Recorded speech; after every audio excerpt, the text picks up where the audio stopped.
문갑식의 진짜 TV입니다. 네, 어제에 이어서 오늘도 한일 간의 갈등에 대해서 말씀드리고자 합니다. 제가 예전에 진짜 많은 책을 장서들을 보유하고 있다가 한꺼번에 싹 버린 얘기 한번 드린 적이 있었죠. 제가 딱 100권의 책을 남겨놨는데요. 그건 진짜 제가 버릴 수가 없어서 남겨놓은 책이었습니다. 그 중에 13권이 내분업에 침을 뱉어라라는 조갑재 씨가 쓴 박정희 대통령 일대기예요.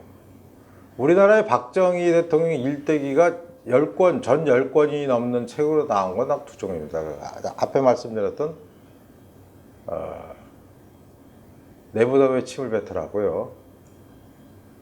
고산 고정일 선생이라고 동서문화사 사장 하시는 분이 쓰신 불꽃톤 박정희라는 얘기입니다. 스타일이 싹 달라요. 그 불꽃톤 박정희에도 보면 저희가 몰랐던 얘기들이 나와요. 예를 들면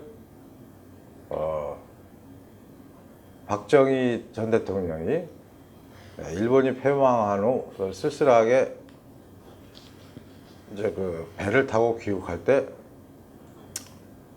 일본군 복장 다 헤어진 일본군 복장을 본 성난 군중들이 박정희 대통령을 위해를 가하려고 하자 교보문고의 창시자라든가 하여튼 그분이 도와줘갖고 굉장히 고마움을 느껴서 그 이후부터 이렇게 교보 생명이니 교보문고가 크게 됐다는 얘기도 있고, 일본군이 패망한 직후에 박 대통령이 사실은 독립군에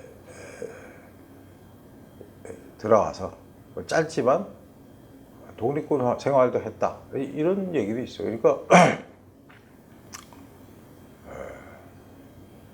한 번 더 읽어보시기 바랍니다. 그 책 팔린다고 저한테 이런 한 장 안 들어요. 제가 재미있다고 생각해서 말씀드린 거고. 그런 박정희 대통령이 제일 존경했던 분이 충무공 이순신 장군이죠. 그래서 아산에다 현충사를 짓고 대대적인 성역화 작업을 벌였는데요. 제가 월간조선에 연재하는 문갑식의 주유천하를 보면 우리나라에 있는 기념물이란 기념물은 다 박정희 대통령이 복원했어요. 그 이후에 대통령들이 한 건 없고 그 이전에도 없어요. 예를 들어 임경업 장군, 그것도 박정희 대통령이 했고요. 그다음에 전국의 산재예요. 어딜 가봐도 다 박 대통령이. 율곡 2위의 파주 임진강변 언덕에 세워져 있는 화석정도 박정희 대통령이 했죠. 그래서 저는 우리나라 위인 중에서 정말 저는 두 분을 존경합니다. 충무공 이순신 장군과 박정희 대통령. 그 두 분은 일생도 비슷했어요. 초반에는 인정도 받지 못하다가 청혼의 꿈을 품고 나라에 큰 공을 세운 뒤 비극적인 죽음을 당하기까지 똑같죠. 박정희 대통령의 그 책을 제가 거의 한 100번이라면 제가 좀 너무 과장돼서 한 50번 정도 읽어서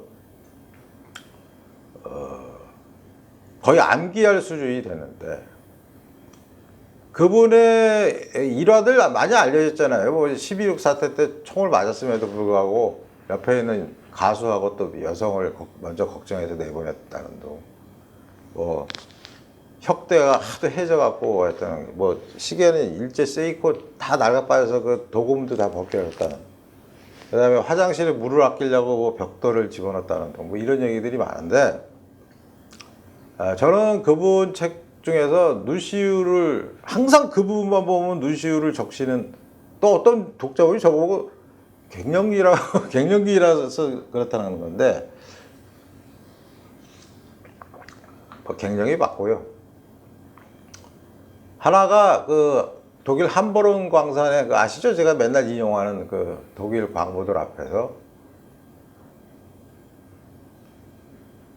우리는 지금 이렇게 가난하게 살지만 번영된 조국을 후손에게 물려주자 해서 애국가를 제창하는 도중 대통령도 울고 유경수 여사도 울시고 광부들도 울고 또 그것을 바라보는 독일인들도 무슨 내용인지 모르겠지만 눈시울이 시큰해져 버렸죠. 거기에 앞서서 또 거기 그 이후에 쓴 글 중에 제가 제일 가슴이 아프고 찡했던 부분은 유경수 여사가 돌아가신 후에 막내 아들인 박지만 씨가 육군사관학교에 입교하기 전날에 박 대통령이 쓴 일기의 한 부분입니다. 그러니까 어머니가 없이 남들은 다 아버지 어머니가 와서 이렇게 입교를 축하해주고 기념사진도 찍고 그러는데 어머니가 없어서 혼자 아들이 느끼는 감정을 박정희 대통령은 너무도 잘 알고 있기에 그 일기에 남겨놨는데 그 일기 문장들 한번 읽어보세요. 진짜 눈물 납니다. 청운의 꿈을 품고 뭐 그렇게 좋은 육군사관학교에 가는데도 불구하고 지만이가 저렇게 하는 걸 보니 어머니가 없어서 저러는구나 하는 뭐 이렇게 담담하게 써내려간 내용을 보면 박정희 대통령은 무슨 잔인한 독재자니 무슨 자기 뱃속만 채운 어쩌고저쩌고 하는 그런 개자식들의 면전에다가 제가 내부담에 침을 뱉으라가 아니라 그 자식들의 면전에 침을 뱉고 싶어요. 자, 1965년 한일 기본권 협상 제가 지난번에 한번 말씀드렸죠. 근데 54년이 된 지금 다시 그 기본권 협상이 됐는데요. 거기에 대한 박정희 대통령의 예언이 있어요. 정확히 들어봤습니다. 제가 그래서 그걸 다시 한번 소개해 드리려고 해요. 65년도에 한일 기본권 조약에 따라서 한국은 일본으로부터 총 5억 달러를 받죠. 그 5억 달러가 당시 일본이 보유하고 있던 외환 보유액의 24%였어요. 그러니까 우리가 지금 예를 들어서 4천억 달러를 갖고 있다 그러면 외환 보유고가 24%를 얼추면 얼마입니까? 248, 446, 96억 달러를 주는 셈이에요. 그러니까 이거를 싸구려로 우리가 도배금으로 받았다 이런 비판하는 놈들은 이런 팩트도 모르고 하는 소리예요. 싸구려로 나라의 국격을 낮췄다. 그 결과 1965년에 한국과 일본의 GDP, 즉 국민 총생산 차이는 한국이 1위였다면 일본이 29였는데 작년에는 1대 3으로 줄었어요. 한국이 10배 이상 올라온 거죠. 그게 그 원동력이 뭡니까?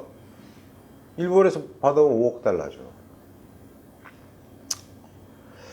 그러면서 박정희 대통령이 그 한일 회담을 하기에 앞서서 이런 말씀을 남겼습니다.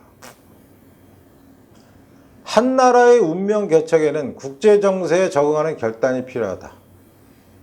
국제 정세에 역행하는 국가 판단이 어떤 불행을 가져왔는지는 조선 말엽 우리의 뼈저린 경험이 실증하고 있다. 왜 65년에 해방된 지 딱 정확히 20년 만인 65년에 이승만 대통령은 안 그랬죠. 일본 놈들하고 상대도 안 한다고 딱 쳐다보지도 않았죠. 박정희 대통령은 왜 그걸 했을까? 그 1년 전인 1964년에 중공, 지금의 중국이 원자폭탄 실험에 성공했죠. 근데 북한은 그 당시에 군사력에서 우리나라를 앞섰고 살기도 우리보다 잘 살았어요. 그 당시에는. 북한이 우리보다 훨씬 잘 사는 나라였습니다. 그러면서 박정희 대통령은 자유세계 진영에서 경제력이 세계 2위로 진출한 일본과 우리나라는 철천지 원수지간이지만 손을 잡을 수밖에 없는 이유를 이렇게 설명합니다. 우리는 누구와도 손잡아야 한다. 자유와 독립, 내일의 조국을 위해 도움이 된다면 어렵지만 과거의 감정을 참고 씻어버리는 것이 진실로 조국을 사랑하는 길이 아니겠는가. 이것이 나의 확고부동한 신념의 열시다. 지난 수백 년간 일본은 우리 독립을 말살했고 우리 부모 형제를 살상했고 우리 재산을 착취했다. 과거만을 따지자면 불구대천의 원수다. 불구대천은 같은 하늘을 이고 살 수 없다는 뜻이죠.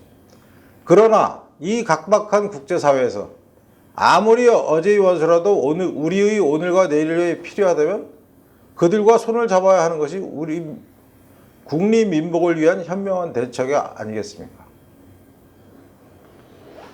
말만 앞세우는 주둥이 파이터, 민족주의의 나쁜 면만 답습하는 사이비 민족주의자들.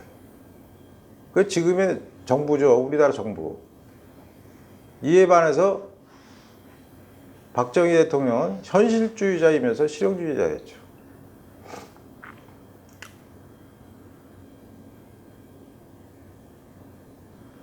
박 대통령이 당시에 이 협정을 맺을 당시에 우리나라에서 뭐 한일 정상화, 관계 정상화 반대 데모가 격렬했었죠.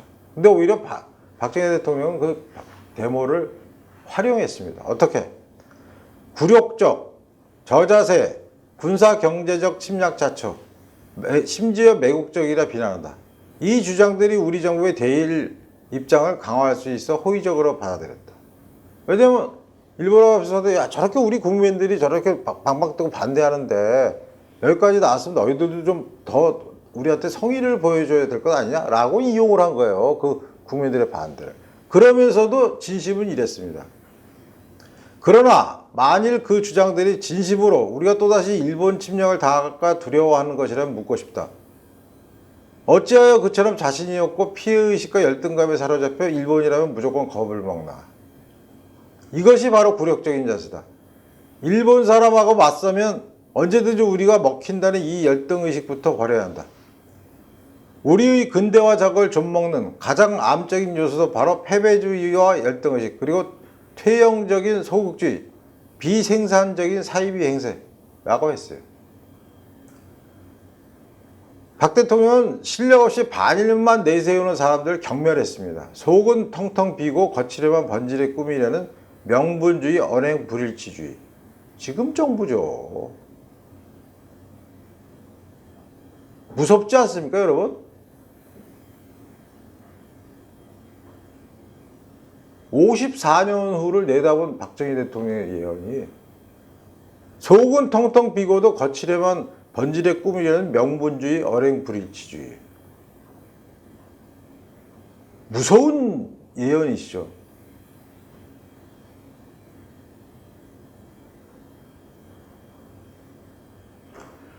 65년도에 이제 일본의 외환 보유액 21억 달러에서 5억 달러, 즉 4분의 1 이상을 가져오는 것으로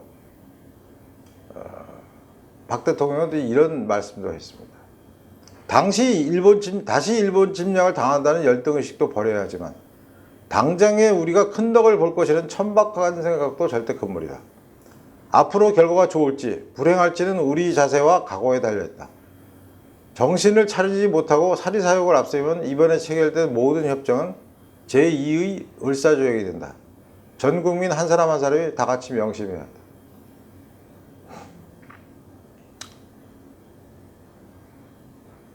식민지 독립국 중에서요, 제가 이거 양상훈 칼럼에 나온 내용 상당수를 지금 인용하고 있어요.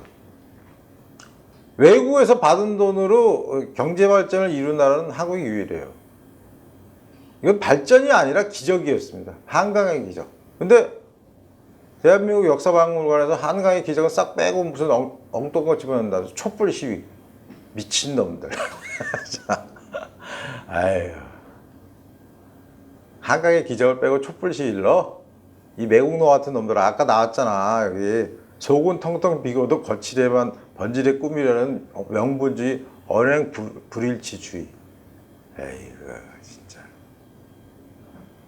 내가 이게 방송만 아니면 더 쌍욕을 하고 싶다만 참는다. 우리는 기적을 이룬 나라예요. 그런데 우리만 이걸 잃지 않고 극복에 실패한 나라처럼 행동하죠.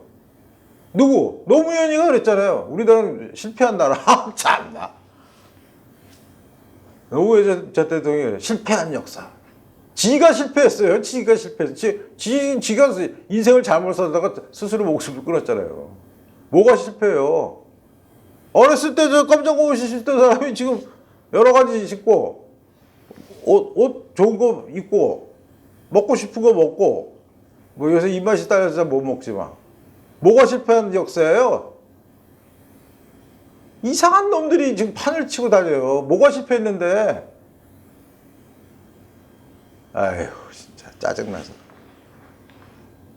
뭐가 실패했냐? 내 말이 틀리냐 이놈들아? 박정희 대통령이 일본 국민한테 이런 얘기를 했어요. 일본 국민들에게도 밝혀둘 말이 있다. 우리와 그대들 간의 불행한 과거를 청산하고 손을 잡게 된 것은 다행이다. 과거 일본 죄가의 책임이 오늘의 일본 국민에게 있다고는 생각 않는다. 그러나 국교 정상화의 이 순간에 침통하고 착잡한 심정으로 구원, 오래된 원한 관계를 억지로 누르고 다시 손을 잡는 한국 국민들의 이 심정을 단순하게 보아 넘기거나 소홀히 해서는 안 된다. 앞으로 그대들이 한국 국민에 대한 자세를 주시하고 있다는 것을 명심해야 한다. 일본은 역시 믿을 수 없는 국민이라는 감정이 우리 국민들 가슴에 다시 싹트면 이번에 체결된 재협정은 아무런 의의를 지나지 못할 것이다. 아베는 이걸 보면 놀래 자빠질 겁니다. 아베가 이거를 보면 놀래 자빠질 거예요. 아베는 아마 봤을지도 몰라요. 그럼에도 불구하고 퇴영적인 국가관을 지닌 한국의 지도자를 한번 본때를 보여주려고 시작한 건지 모르죠.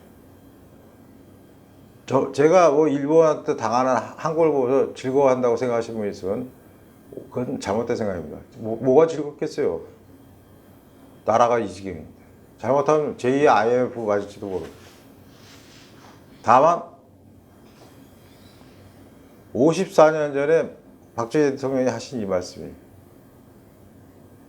마치 예견이라도 한 것처럼 벌어지는 그 현상 속에서 한 우둔한 지도자 때문에 나라 전체가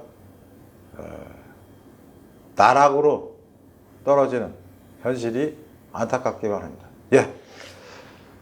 문갑식의 진짜 TV는 기존의 신문이나 방송에서 볼 수 없었던 특종이나